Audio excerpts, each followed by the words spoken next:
Hey, it's David from WeHost, managing over 50 listings across Newfoundland and Labrador and Alberta. One of the most important things that we do is protect our owners' properties from guest damages. Today, I'm going to walk you through on how we do that with real reports, real systems, and also even a real scam that we caught and we were able to defend ourselves against.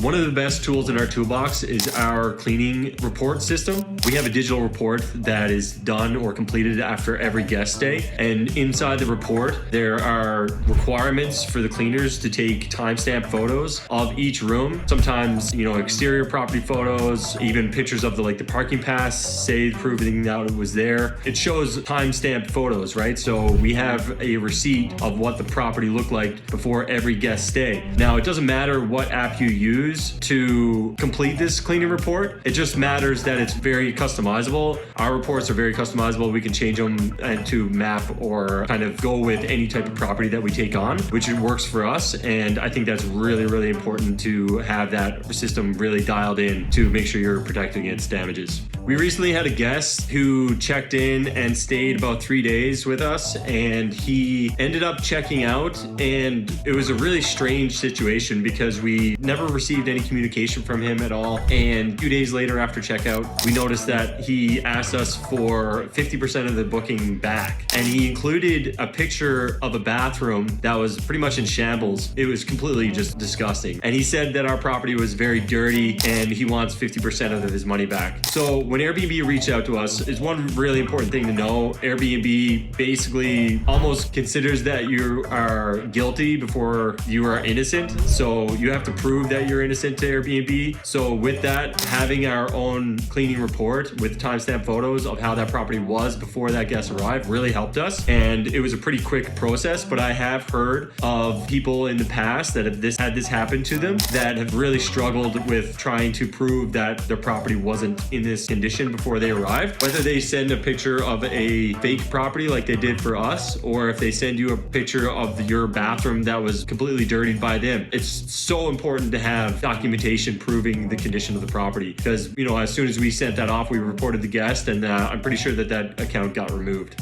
One huge thing that people don't realize, especially new hosts or even guests that are new to vacation rentals, is that guest damages, there's only insurance for guest damages with Airbnb. They have what you call a host protection damage insurance. So you're not even actually allowed to have a security deposit with Airbnb or even have a third-party security deposit or insurance kind of provider that you can use to protect yourself. Airbnb wants everything to go through their host protection policy.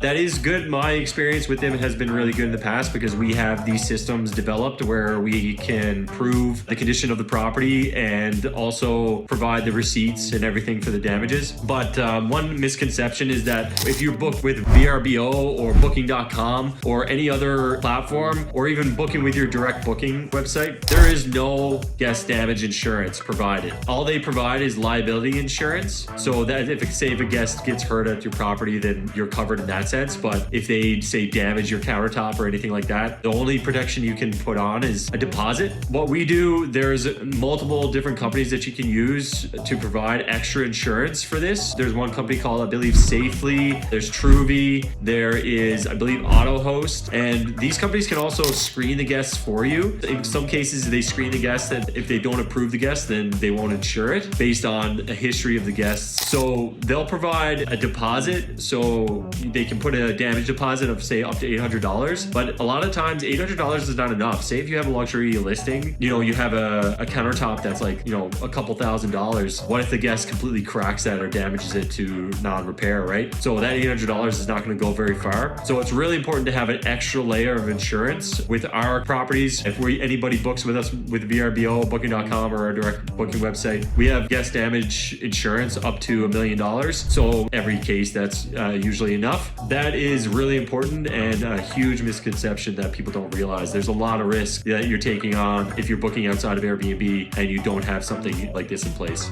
If you're a host or property owner, don't wait until something happens to start a system like this. At WeHost, we are not only managing the property, but we're protecting your investment. So it's very important to have this system in place previous to allowing any guests. When you enter a guest damage or say a reimbursement request with with Airbnb. What happens is you're gonna first have the option to reach out to the guests, let them know what you've discovered. They probably mostly already know about it. Maybe they don't, maybe their kid or maybe somebody broke it and didn't let them know, which is very common. It's really important to be very polite and respectful, professional. Have your documentation provided in the request, and then a little blurb on why you are requesting this money from them. What Airbnb is going to allow 24 hours for that guest to respond. If they don't respond, you'll have a little button that says involve Airbnb. And then if they don't respond, or if they deny and refuse to pay, then you can have the option to involve Airbnb. And once that happens, Airbnb is going to reach out to you either via email. So make sure you have an email that's monitored, because sometimes they'll reach out to you and they'll close the case if you don't get back to them right on time. They'll also want every piece of documentation within, I think it's 30 days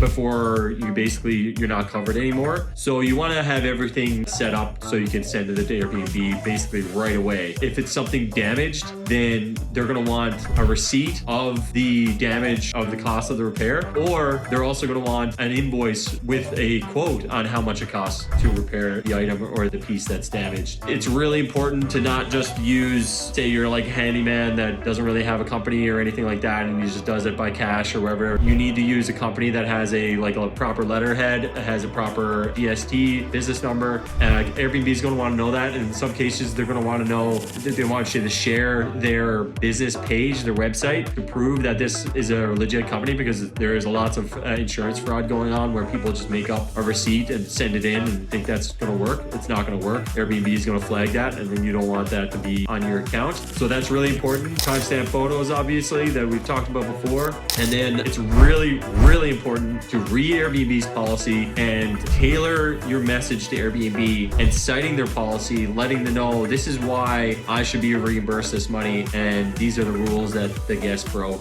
That's a really, really good, powerful tool. Basically, you want to think about the Airbnb rep who you're talking to and make their job as easy as possible so that you can get your money as quick as possible.